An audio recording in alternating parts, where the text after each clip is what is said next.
Bismillahirrahmanirrahim.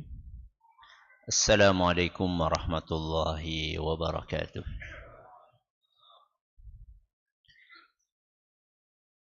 Alhamdulillahi wahdah. Wassalatu wassalamu ala man la nabiyya ba'dah.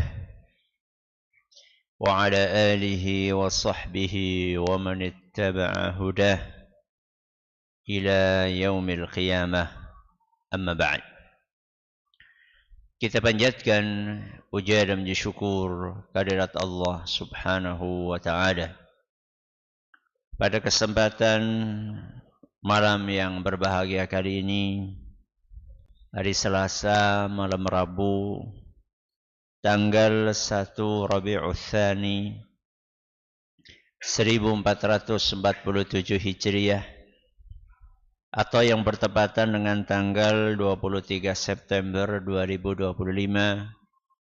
kita kembali diberi kekuatan, kesehatan, hidayah, serta taufik dari Allah Jalla wa'ala, sehingga kita bisa kembali menghadiri pengajian rutin adab dan akhlak yang kita kaji dari kitab Bulughul Maram, Kitabul Jami', karya Al-Hafidh Ibnu Hajar Al-Asqalani rahimahullah. Kita berharap semoga Allah Subhanahu wa taala melimpahkan kepada kita semuanya ilmu yang bermanfaat, sehingga bisa kita amalkan sebagai bekal untuk menghadap kepada Allah Jalla wa'ala. Allahumma amin. Salawat dan salam semoga senantiasa tercurahkan kepada junjungan kita Nabi Agung Muhammad sallallahu alaihi wasallam, kepada keluarganya, sahabatnya, dan umatnya yang setia mengikuti tuntunannya hingga akhir nanti. Bapak-bapak, ibu-ibu, para hadirin, para hadirat, dan juga segenap pendengar serta pemirsa rahimani wa rahimakumullah. Alhamdulillah, pada pertemuan yang lalu kita telah menyelesaikan pembahasan tentang hadis nomor 76. Hari ini insyaallah kita akan mengkaji hadis berikutnya, yaitu hadis nomor 77, yaitu sebuah hadis yang berbunyi wa an Anasin radhiyallahu anhu, dari seorang sahabat Nabi sallallahu alaihi wasallam yang bernama Anas. Nama lengkapnya Anas bin Malik. Semoga Allah meridai beliau. Anin Nabi sallallahu alaihi wasallam qaal, dari Nabi sallallahu alaihi wasallam beliau bersabda, kafaratu man ightabtahu an tastaghfira lah. Penebus bagi orang yang engkau ghibahi adalah engkau memohonkan ampun kepada Allah untuk orang tersebut. Penebus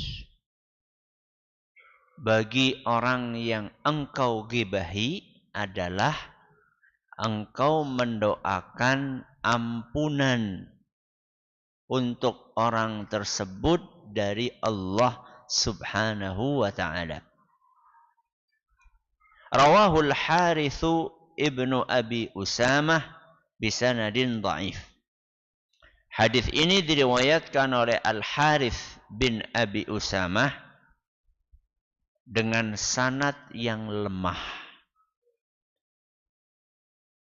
Status hadis ini adalah hadis yang lemah. Bukan hanya Al-Hafidh Ibnu Hajar saja yang menyatakan hal tersebut.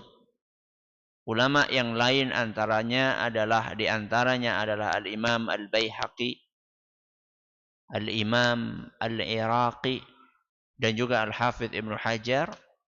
Mereka semua mengatakan bahwa isnad hadis ini dhaif. Bahkan Ibnul Jauzi rahimahullah mengategorikan hadis ini, beliau masukkan di dalam kitab beliau yang berjudul Kitabu Al-Mawdu'at, kumpulan hadis-hadis palsu. Kenapa kok Ibnul Jauzi memasukkan hadis ini kepada kumpulan hadis palsu, ke dalam kitab beliau kumpulan hadis palsu? Karena di dalam sanadnya ada seorang perawi yang bernama Ambasah ibnu Abdurrahman ibnu Uyainah. Ambasah ini, kata para ulama seperti Al-Imam Abu Hatim Ar-Razi, kemudian juga Al-Imam Ibnu Hibban, bahwa perawi ini kana yadha'ul hadis, kedapatan memalsukan hadis. Kedapatan apa? Memalsukan hadis. Jadi para ulama kita itu mereka sangat teliti ketika meneliti, mengkaji sebuah hadis. Jadi kalau misalnya dalam sebuah sanad ada 5 orang perawi misalnya, maka satu persatu akan mereka kaji biografinya. Seberapa mereka jujur, seberapa kuat hafalan mereka, apakah dia punya cacat dari sisi akhlaknya. Pernah ada seorang ulama pengen belajar dari ulama yang lain atau dari seorang ahli hadis, ya. Pengen belajar dari seorang ahli hadis. Ternyata begitu sampai ke lokasi calon guru beliau itu, si calon gurunya ini lagi pengen menangkap kudanya. Jadi dia punya kuda, si guru ini punya kuda yang diumbar. Nah, dia pengen nangkap kuda tersebut dan kesulitan, bolak-balik, nggak bisa ketangkep. Ya. Akhirnya sang calon guru ini pun ngambil ember yang biasa buat ngasih makan. Tapi embernya kosong. Ngambil ember yang biasa buat ngasih makan, tapi embernya kosong, nggak ada makanannya. Maka dipanggillah kuda itu oleh calon guru ini, dan kudanya ngertinya mau dikasih makan. Karena kudanya sudah hafal, ini ember biasa buat ngasih makan. Begitu kudanya mendekat, sudah kena, langsung dipegang, dan nggak dikasih makan, nggak ada apanya, nggak ada makanannya dalam ember itu. Ulama tersebut begitu ngelihat calon gurunya berbohong kepada kuda, nggak jadi belajar, nggak jadi ngambil hadis. Kata beliau, kata ulama itu, kalau orang berani bohong sama kuda, bisa-bisa besok bohong kepada manusia.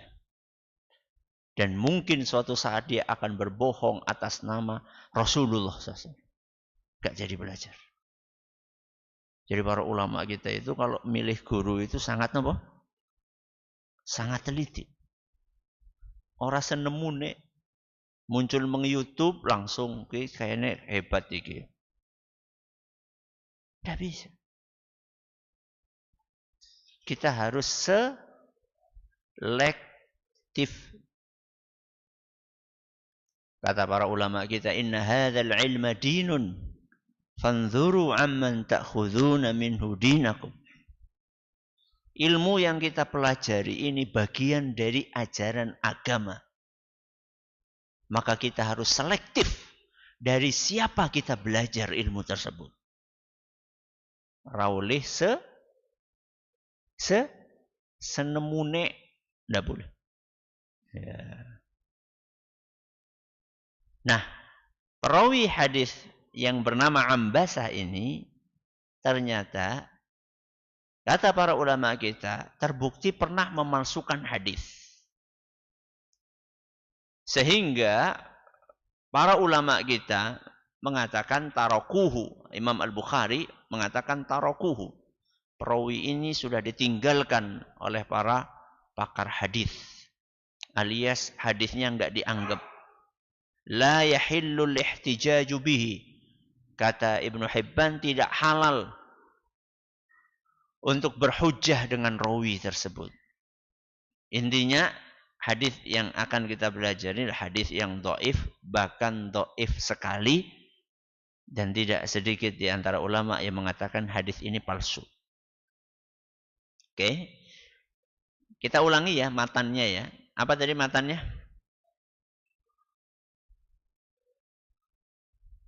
Matannya palsu. Dengerin dulu matannya apa tadi? Penebus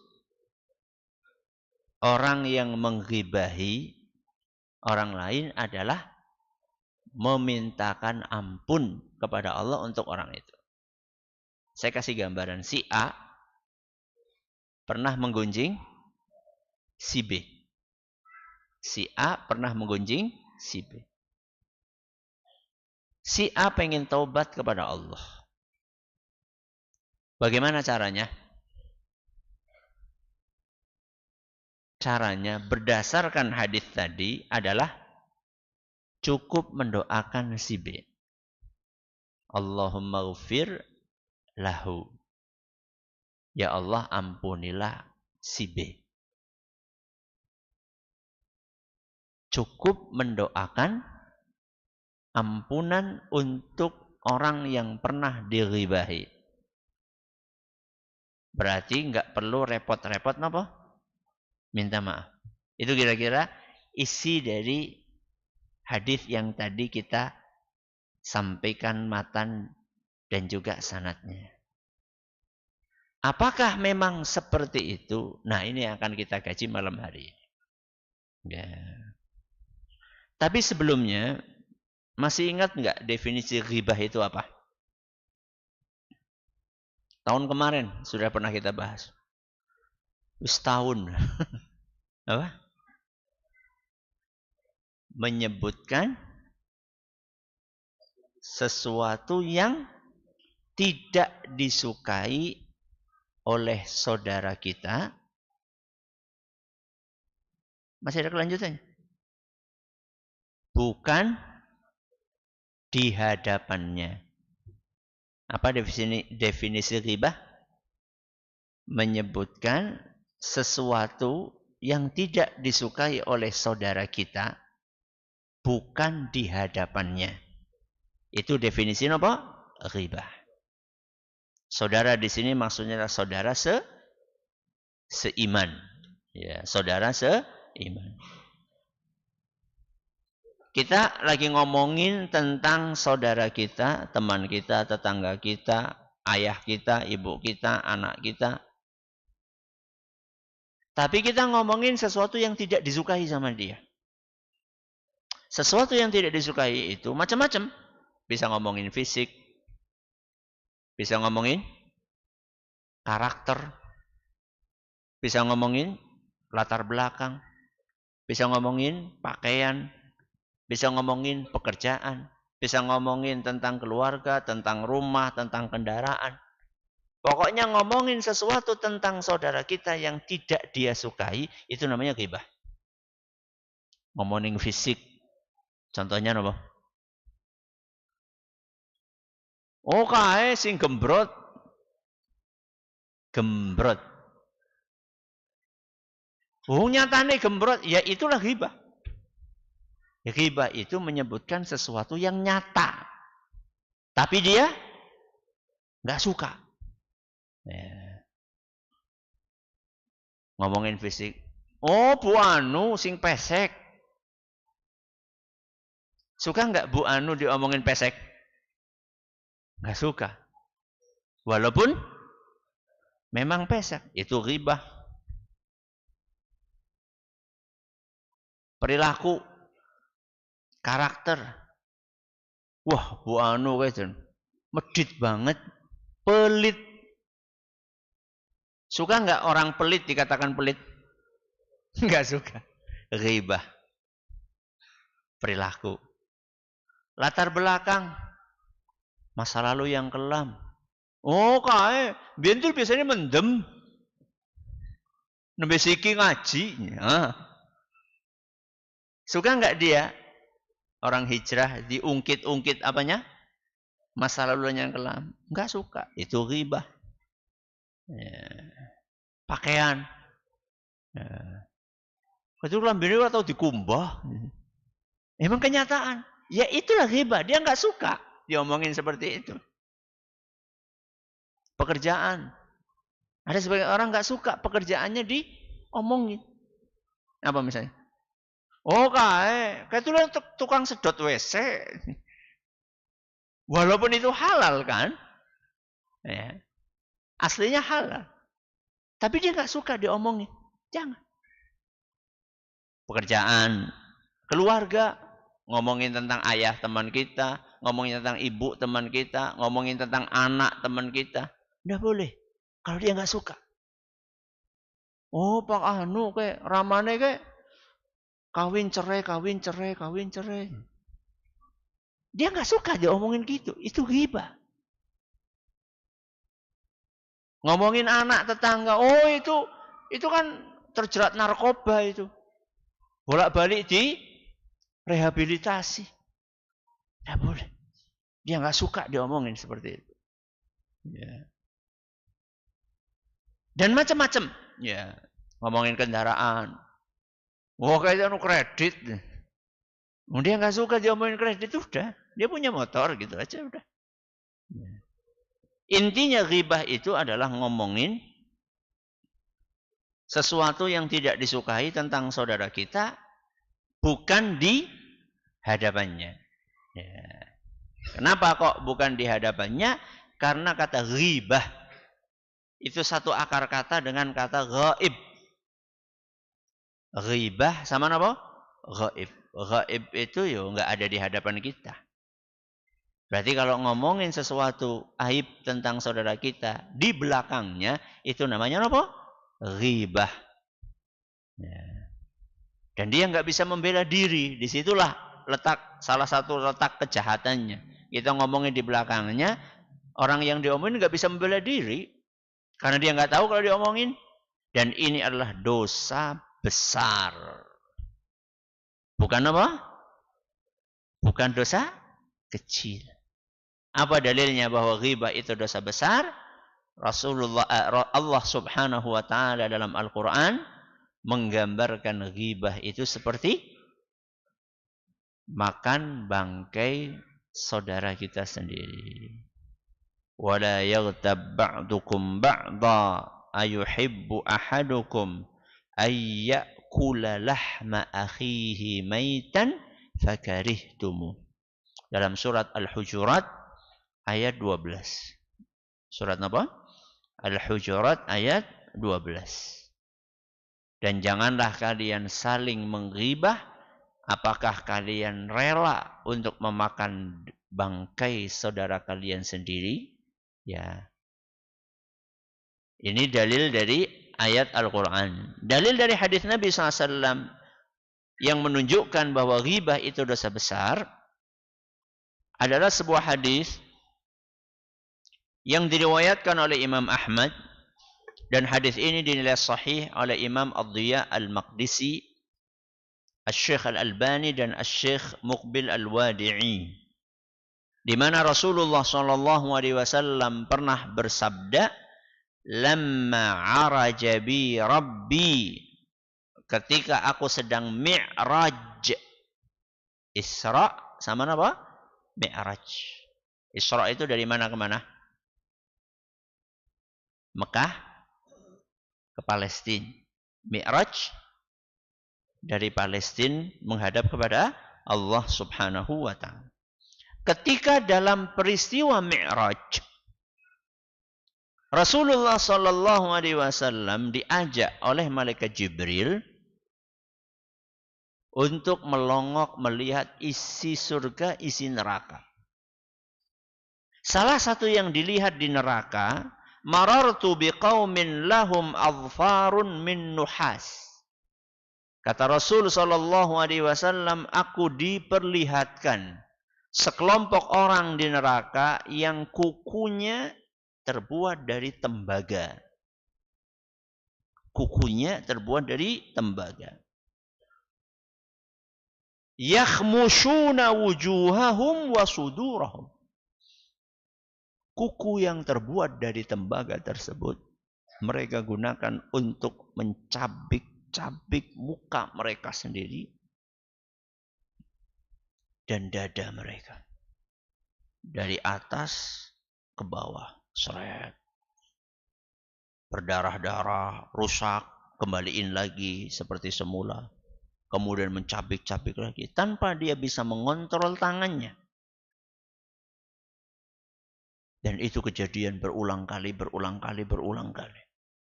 Fakultu man haula ya Jibril. Siapakah mereka? Wahai Jibril. Qala haula illadzina ya'kuluna luhuman nas.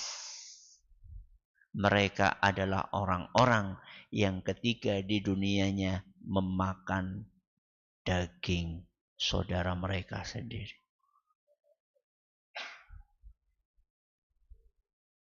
Jadi itu orang yang mau, memang kenyataannya kayak gitu. Ya memang itulah ghibah. Itu lagi memakan daging saudara kita. Dan lebih parah lagi. Yang digibahi, ustadznya dewek. Jadi nggak cukup hanya menggibahi tetangga, teman, bahkan termasuk ustadznya sendiri digibahi. Wa yaqa'una fi a'radihim. Mereka adalah orang-orang yang merusak kehormatan saudara-saudara mereka. Oke, berarti ghibah itu dosa apa? Besar. Kalau dosa besar berarti harus ditobati. Tidak cukup menebus dosa ghibah hanya dengan sekedar dalam tanda kutip beramal soleh. Beramal soleh itu bisa menggugurkan dosa toh? Salat, ya, kemudian puasa, haji, itu amal-amal soleh. Itu bisa menggugurkan dosa. Tapi yang dimaksud dengan dosa yang digugurkan itu adalah dosa-dosa kecil. Adapun dosa-dosa besar, maka tidak bisa digugurkan kecuali dengan apa? Tobat. Sebagaimana yang diingatkan oleh Nabi kita Muhammad sallallahu alaihi wasallam dalam sebuah hadis yang diriwayatkan oleh Imam Muslim, as-salawatul khams wal jumu'atu ila al-jumu'ah wa Ramadan ila Ramadan. Salat 5 waktu, salat Jumat, puasa Ramadan, mukaffiratun ma bainahunna, akan menghapuskan dosa-dosa yang dikerjakan oleh seorang manusia. Idza jtanabal kabair, kalau dia menghindari dosa besar. Berarti dosa besar itu tidak include, tidak masuk dalam dosa-dosa yang akan dihapuskan dengan sholat, dengan puasa, dengan sholat Jumat. Kalau dosa besar itu harus ditobati. Berarti ghibah untuk menebusnya harus ditobati. Nah, pertanyaannya adalah supaya tobat dari ghibah itu sempurna, apakah harus minta maaf atau tidak? Kepada siapa? Kepada korban, orang yang pernah digibahi. Kita kan pengen nih dosa gibah kita dihapuskan sama Allah. Ngeri kan kalau kita masuk, naudzubillah, masuk neraka terus disuruh apa? Mencabik-cabik wajah sendiri. Kita nggak mau seperti itu. Tapi kita pernah menggibahi orang. Dan mungkin sampai sekarang masih melakukannya. Saya pengen memperbaiki diri, Ustaz. Caranya bagaimana? Tobat. Terus biar sempurna tobatnya gimana? Harus minta maaf atau tidak? Inilah yang akan kita bahas malam hari ini. Ada dua pendapat para ulama. Pendapat yang pertama mengatakan tidak harus minta maaf. Pendapat yang kedua mengatakan harus minta maaf. Milih sing ndi?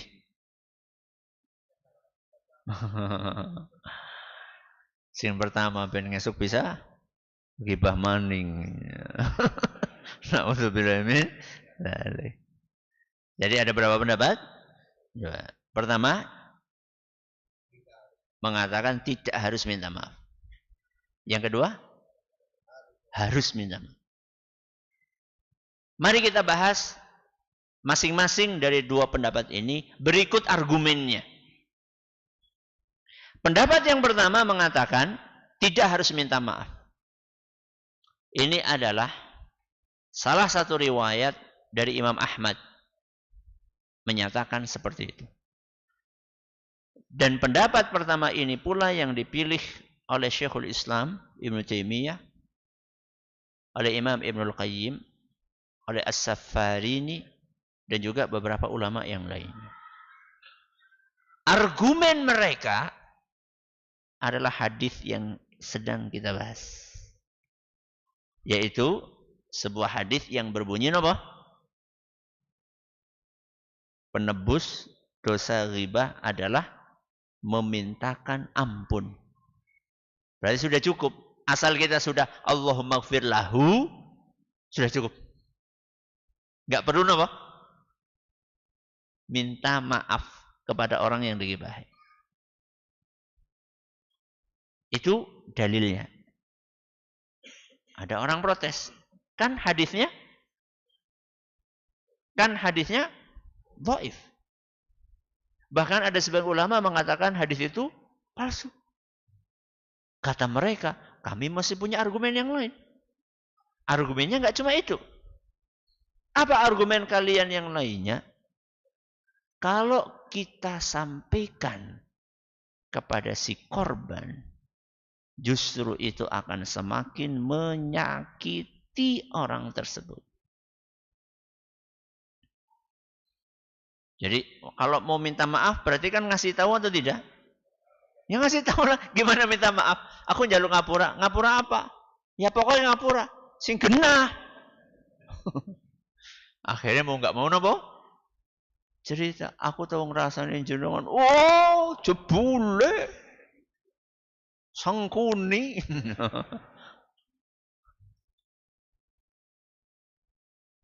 Justru akan semakin apa? Menyakiti. Ya. Bisa jadi rasa sakit dia itu lebih besar daripada kalau nggak tahu. Kemudian ngasih tahu seperti itu bisa menimbulkan permusuhan. Teman yang awalnya akrab, kemana-mana bareng, nggak ada masalah. Begitu cerita, aku pernah menggibahi kamu. Langsung muncul apa? Permusuhan. Teman akrab berubah menjadi renggang. Ya. Dan Islam itu datang untuk menghindarkan munculnya mafsadat. Bukan mengundang mafsadat. Jadi renggangnya hubungan, perasaan sakit hati, itu mafsadat atau bukan? Mafsadat siapa? Mafsadat itu keburukan. Keburukan atau bukan?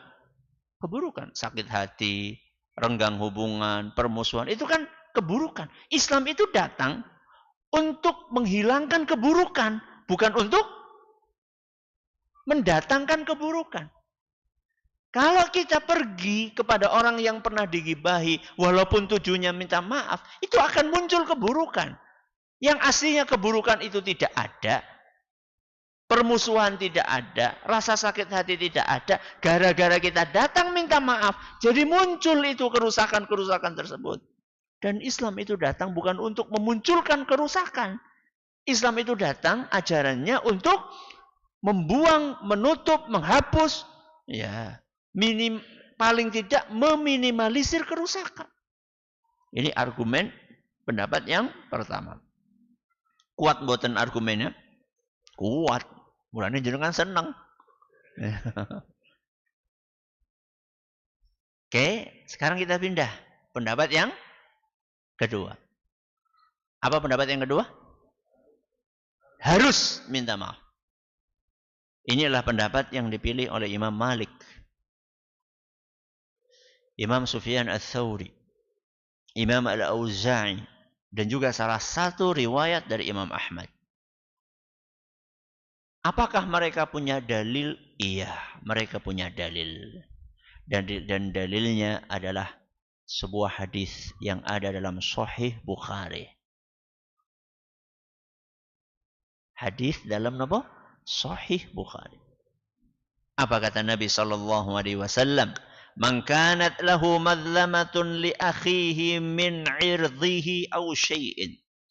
Barang siapa yang pernah menzolimi saudaranya, entah itu terkait dengan harga diri atau yang lainnya. Ghibah masuk mana? Harga diri, kehormatan. Orang yang menggibahi saudaranya telah merusak harga diri dan kehormatannya. Dan itu perbuatan zalim. Barang siapa yang pernah menzolimi saudaranya, falyatahallalhu minhul yaum. Maka hendaklah dia minta dihalalkan hari ini. Minta dihalalkan. Maksudnya? Minta maaf. Jadi untuk jaluk sertifikat apa? Halal itu. Minta dihalalkan itu artinya minta maaf. Falyatahallalhu minhul yaum. Sekarang juga minta maaf.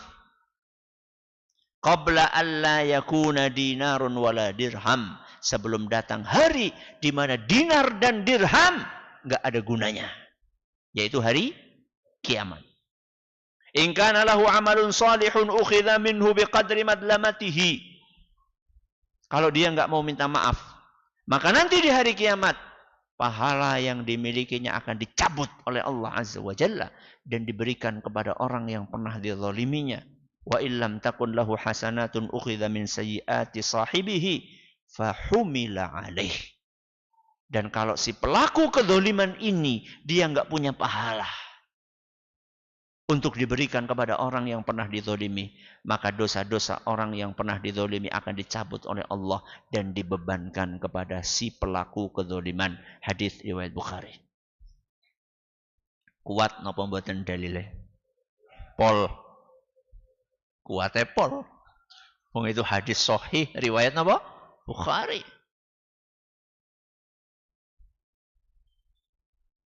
Mereka masih punya argumen yang lain. Itu baru satu argumennya. Argumen mereka yang lain adalah ghibah itu dosa yang hubungannya dengan hak Bani Adam. Hak Bani Adam.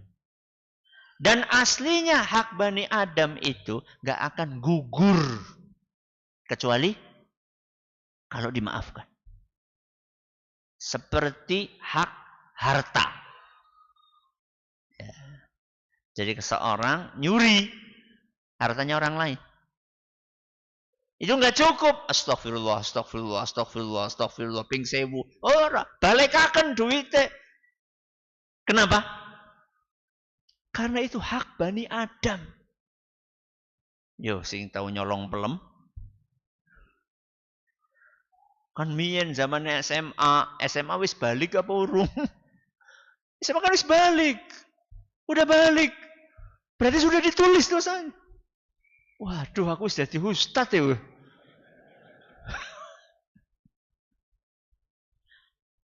Ya kalau jenengan izin ya, paling orang ngirimi apa? Ngirimi paket, isinya apa? Pelem dari hamba Allah. Ya, silakan.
Alhamdulillah wassalatu wassalamu ala Rasulillah ma ba'd. Ada berapa pendapat berarti? Ada dua pendapat. Dua pendapat ini sama-sama kuat. Sama-sama kuat. Kuat secara kumpulan argumen. Ya, kalau tadi kita membandingkan antara hadis dhaif jiddan sama Sahih Bukhari, itu jelas lebih kuat napa? Sahih Bukhari. Tapi argumen pendapat yang pertama itu enggak cuma hadis dhaif saja. Tapi efek buruk yang akan ditimbulkan. Ya, dampak buruk yang akan ditimbulkan ketika kita minta maaf kepada si korban, akan memunculkan permusuhan, dia akan tersakiti dua kali, ya, akan muncul kerenggangan. Ini argumen yang kuat banget, ya. Sehingga tidak heran kalau dipilih oleh ulama-ulama besar, ya, yang terkenal kalau memilih sebuah pendapat itu mereka betul-betul melakukan penelitian yang sangat mendalam. Tapi pendapat yang kedua, dalilnya sangat terang, ya, sangat gamblang, bahwa orang yang pernah berbuat zalim disuruh minta apa? Minta maaf. Bahkan secara gamblang Rasulullah SAW mengatakan min irdin au syai'in. Entah itu kezalimannya terkait dengan harga diri dan kehormatan atau yang lainnya. Dan ghibah ini termasuk sesuatu yang merusak apa? Harga diri. Jangan bisa bayangkan seorang yang terkenal bersih, ya, terkenal solih, gara-gara ghibah nama baiknya apa? Tercemar. Dan untuk mengembalikannya lagi itu susah. Jadi kerugian yang ditimbulkan dari ghibah itu besar. Ya. Orang yang punya reputasi baik, ya, bisa rusak reputasinya gara-gara ghibah. Padahal orang tersebut awalnya baik-baik saja. Oke. Mana dari dua pendapat ini yang lebih kuat? Jawabannya sama-sama kuat. Maka yang bisa kita lakukan adalah memadukan antara dua pendapat itu. Bagaimana cara memadukan antara dua pendapat itu? Dengan mempertimbangkan situasi dan kondisi. Dengan apa? Mempertimbangkan situasi dan kondisi. Situasi dan kondisi siapa? Terutama situasi dan kondisi si korban. Sikonnya siapa? Si korban. Jadi korban ghibah ada dua kemungkinan. Ada berapa kemungkinan? Dua kemungkinan. Orangnya pemaaf. Ini kemungkinan pertama. Yang kedua apa? Orangnya pendendam. Jadi kita lihat sikon korban ghibah. Kemungkinan yang pertama dia adalah pemaaf. Kemungkinan yang kedua pendendam. Dari mana kita tahunya pemaaf atau pendendam? Kita tanya gitu, kamu pemaaf atau pendendam? Dari mana coba kita tahunya? Track record. Kenapa track record?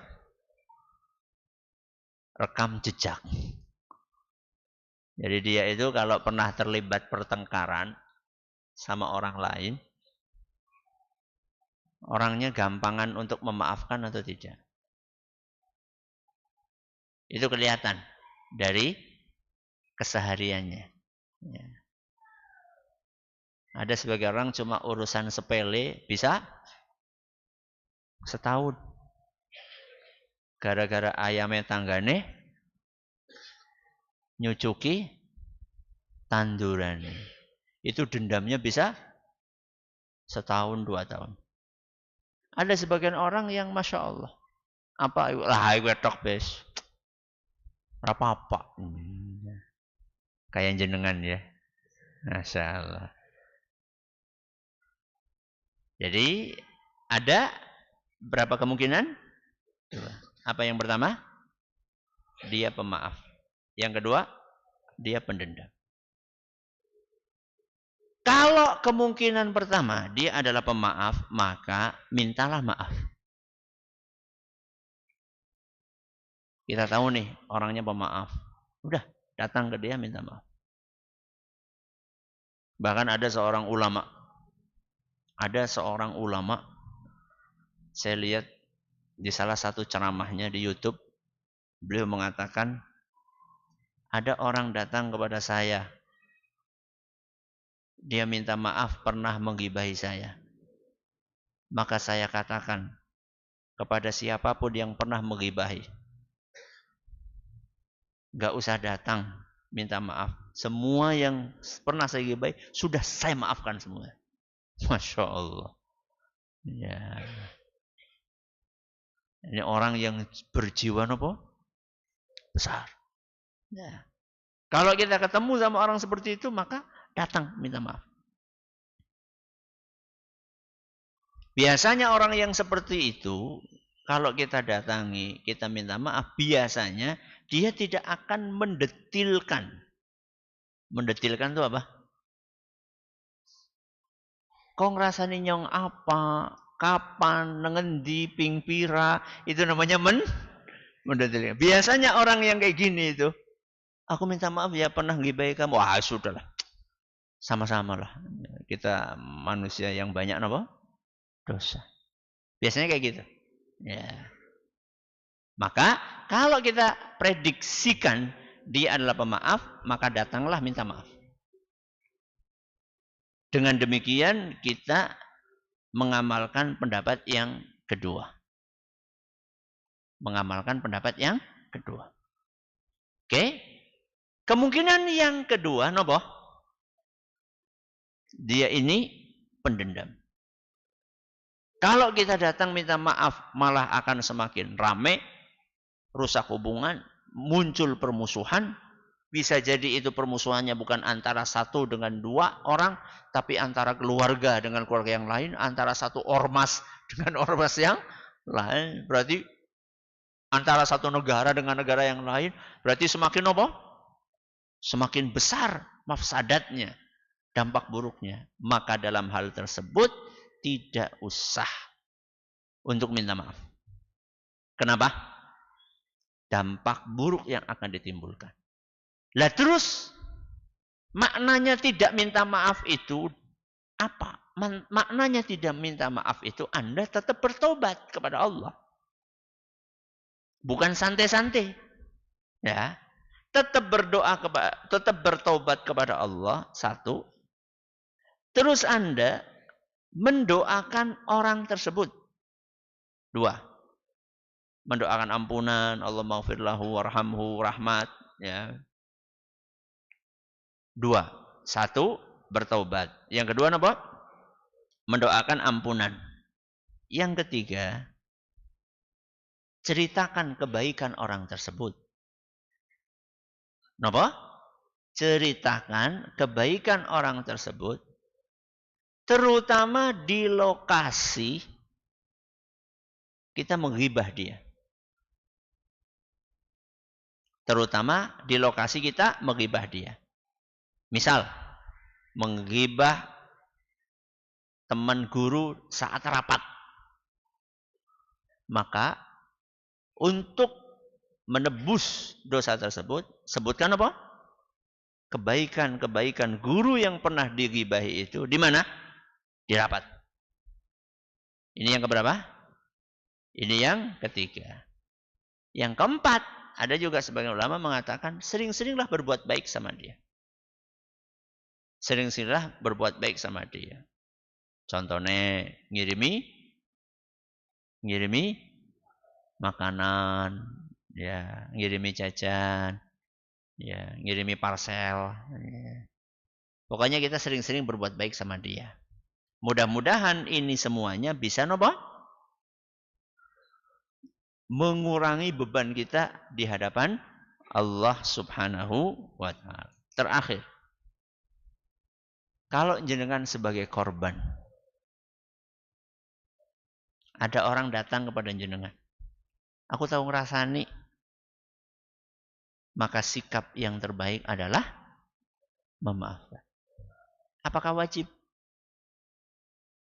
Apakah wajib? Tidak. Sunnah muakkadah. Tidak wajib. Karena itu hak. Jadi seperti jenengan, duitnya diambil sama orang. Orang datang, dia minta maaf. Ya boleh kakon loh. Tapi kalau jenengan mengikhlaskan, bagus. Tapi apakah wajib mengikhlaskan itu? Orang yang beriman, dia akan memilih untuk memaafkan. Kenapa coba? Hah? Karena dia ingin dimaafkan sama Allah.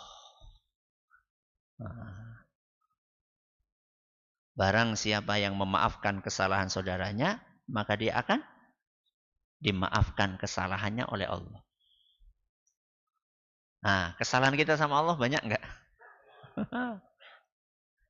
Kesalahan orang itu sama kita bisa dihitung dengan jari. Dia nggibahi kita berapa kali sih? 10 kali, 100 kali. Walaupun dia menggibahi kita 100 kali. Berapa? 100. Kita berbuat salah sama Allah berapa kali? 100? Enggak terhitung. Kita bisa mendapatkan maaf dari Allah atas kesalahan yang tidak terhitung itu, kalau salah satu sebabnya kita mau memaafkan kesalahan saudara kita. Jadi ngapain tidak memaafkan? Ya. Saya sering umpamakan dendam itu seperti sesuatu yang bau busuk. Mana tenang orang hidupnya membawa bau busuk ketika tidur, ketika berangkat ke kantor, ketika ke masjid, ketika ke pasar. Apa enaknya membawa bangkai tikus kemana-mana? Kalau jenengan maafkan, itu seperti membawa sesuatu yang wangi. Enak atau tidak? Enak. Maka maafkan. Maafkan.